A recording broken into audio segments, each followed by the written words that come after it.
Good morning. It's Thursday, December the 18th. I'm Will Puckett. Thanks for joining us for Catch Up Quick. That's our daily fastcast that airs at 10:30 in the morning, Monday through Friday. We begin with breaking news. The Greene County Sheriff's Office says they found a body of a woman off of Lonesome Pine Trail. This is an idea of the area of Greene County this body was found in. They say the investigation is ongoing here on this Thursday morning. As soon as we learn any further information, we'll be sure to let you know. Well, a man is accused of leading police on a high-speed chase and hitting two police cruisers. The Knox County Sheriff's Office says they received a report of a suspicious person on Schaefer Road Monday evening. Deputies later trying to stop Michael Lee, but he drove off. Deputies chasing him for nearly 30 minutes. The Knox County Sheriff's Office said he was driving more than 100 miles per hour and went into the wrong lane multiple times before hitting two cruisers. Officers say they found meth in his car along with a pipe and a torch. He faces multiple charges.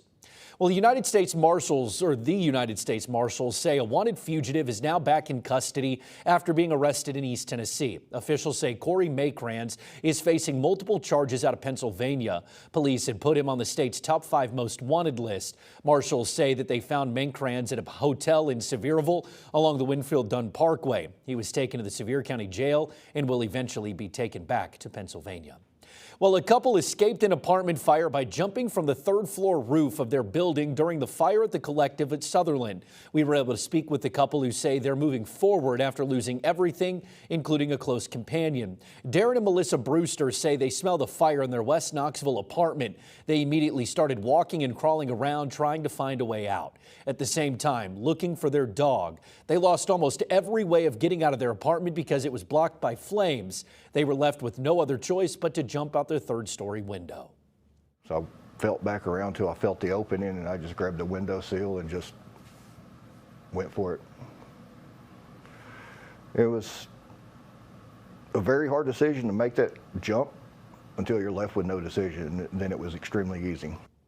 Along with losing the apartment, the couple dealing with several injuries. Their dog Dixie died in the fire. They say right now the community support has really helped them get through it all. Well, some Lenoir City School employees are under fire after a state comptroller's report accused them of skipping a conference for sightseeing. Investigators say 4 employees used paid work time in March to tour Philadelphia, visiting sites like the Liberty Bell and Rocky Steps, instead of attending the National Science Teacher Association conference. The report claims 1 employee used a school credit card for transportation to the personal activities. The comptroller's report states the school system failed to ensure the funds were used appropriately. Well, safety in your neighborhood is probably top of mind, and if you're wanting to improve it, now's your chance to do so. Applications are opening soon for the City of Knoxville's program for neighborhood safety. Neighbors say it's already helped them feel safer when their kids are out playing. Marianne Vines lives across from West High School, which is one of the reasons she feels speed bumps are so important in her neighborhood. You have kids walking to school, and they walk down the street, and we don't want to get anybody hit. And there's other kids who play close to the street, and so it makes it much better for them. Yeah, if you would like to apply for this program, you'll need yourself and 3 other neighbors to start the application process through the City of Knoxville. Applications are only open for the month of January, and a community meeting is required. The link to that application is on our website and inside your WVLT News app in the As Seen On section. Again, this is only available for people who live in the City of Knoxville. Well, Second Harvest Food Bank is getting more than 2,000 pounds of premium deli meat and cheeses. Food City, along with the company Dietz & Watson, delivering the food yesterday. It's all part of the Families Helping Families program that aims to give back to local food banks and charities. Dietz & Watson says they've been working with Second Harvest for nearly a decade. Every year we're so happy to be able to come back and support the communities out here, especially seeing how much this operation has grown and, expanding the reach and providing additional support throughout the area. Now, the food bank also received a check for more than $2,200.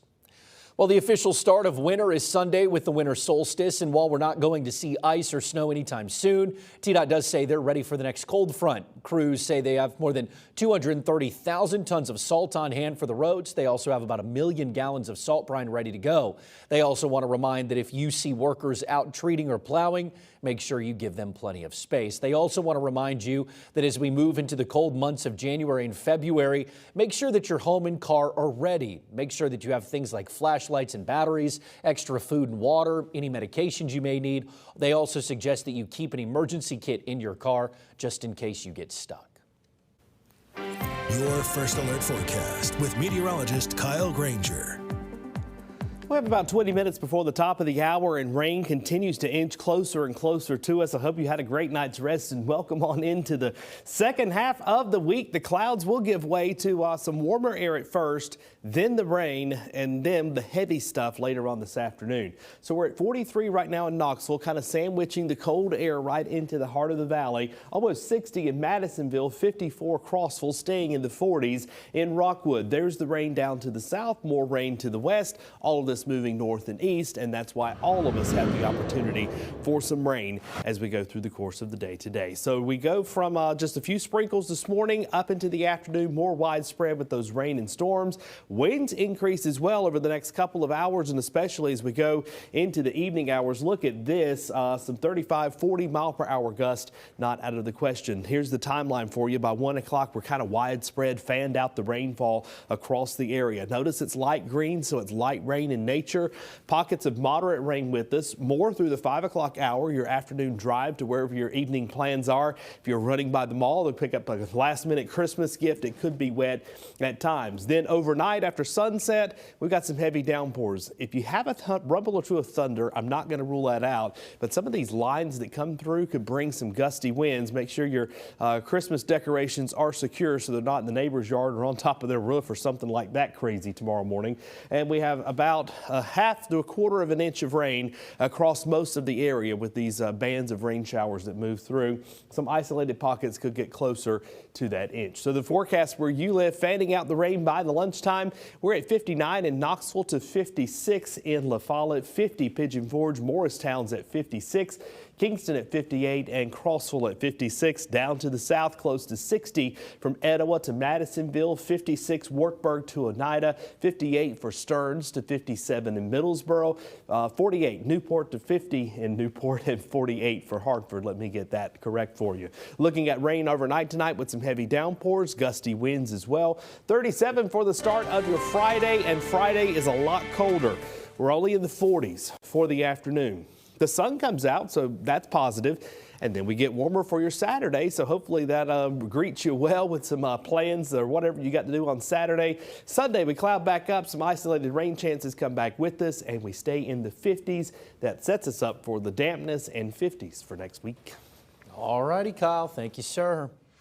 Well, 10 years ago, Xavion Dobson, a football player at Fulton High School, died while shielding his friends as 3 men opened gunfire in Lonsdale in a drive-by shooting.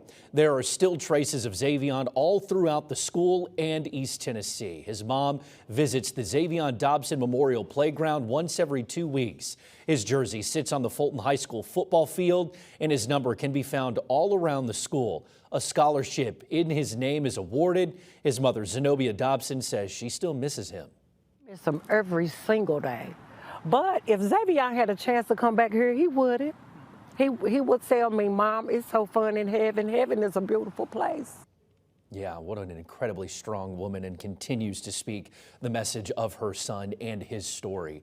It made national headlines. President Barack Obama honored his sacrifice in a speech. CBS Sports aired a special segment about Xavion during its Super Bowl coverage. And on January 24th of every year, that's Xavion Dobson Day in the city of Knoxville. Of course, 24 was his football number at Fulton. Well, the Knoxville Police Department is adding a new position to help better train officers. It's called a curriculum administrator. Pellissippi State Criminal Justice Professor Donna Trogdon will be filling the new role. This new position will make sure that training aligns with policies in the department. Trogdon will also be working directly with training units, reviewing and refining lessons plans for basic training and in-service training for current KPD officers. Well, kids in Sevierville are getting the chance to get out of class for a little while and shop for Christmas with Sevierville police officers. They shopped through Walmart and Five Oaks Mall. It's something they've done for more than a decade now, giving kids and their families a little extra help during the Christmas holiday. Money for the gifts came partly from donations to businesses throughout Sevierville. we're very fortunate that the community has really stepped up to provide assistance, financial assistance, and our local businesses have also stepped up to provide us with assistance so that we can provide this. Our goal is to help kids that really need the help, not only because they might not be able to afford, their families are going through a tough time, and we want to help them get through that tough time, but also, again, giving them the needed things that they need as well. Now the kids get clothes, shoes, toys, all thanks to those generous donations. Well, Tennessee Senator Marsha Blackburn has sent a letter to a few toy makers about artificial intelligence in their toys. Some of those makers include Little Learners Toys, Mattel, Miko, and Curio Interactive. Senator Blackburn and another U.S. senator are now demanding answers on what safeguards the companies have in place to protect kids from inappropriate content. WVLT proud to be your official station. The Vols and Vol quarterback, the room is going to get a little bit smaller next year as a familiar name, Jake Merklinger, plans to enter the transfer portal when it opens next month. Merklinger is a former four-star recruit serving as a backup quarterback since arriving on campus in 2024. He redshirted in 2024 after only playing in 2 games. This past season, he was the number 2 quarterback on the depth chart behind Joey Aguilar, playing in 4 games. With 24 completions and 2 touchdowns, Aguilar and George McIntyre are the only quarterbacks on the scholarship who will be suited up against Illinois come December 20th. Well, the volleyball season may be over for Tennessee after a heartbreaking loss to Utah State, but one Lady Vol is making sure her name is in the history books. Setter Caroline Kerr earned her 3rd All-American honors from the AVCA. She is the 2nd Lady Vol in history to be named All-American 3 times in her career. She joins Nikki Fowler.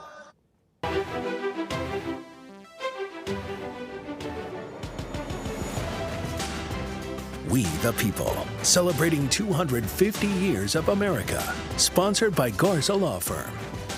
On today, December 18th, 1966, what would become a television classic aired for the first time. Dr. Seuss's How the Grinch Stole Christmas was shown on CBS. It featured the voice of Boris Karloff as the Grinch and narrator. It tells the story of how the cranky green creature with a heart 2 sizes too small tries to ruin Christmas for the townsfolk of Whoville until the Grinch has a change of heart. Favorite at my house. Well, that's going to do it for today's Catch Up Quick. We appreciate you joining us. As always, you can stay up to date on your desktop at WVLT.tv, inside the WVLT News app, on all of our social media pages, and streaming 24/7 on WVLT+. We'll see you back here tomorrow.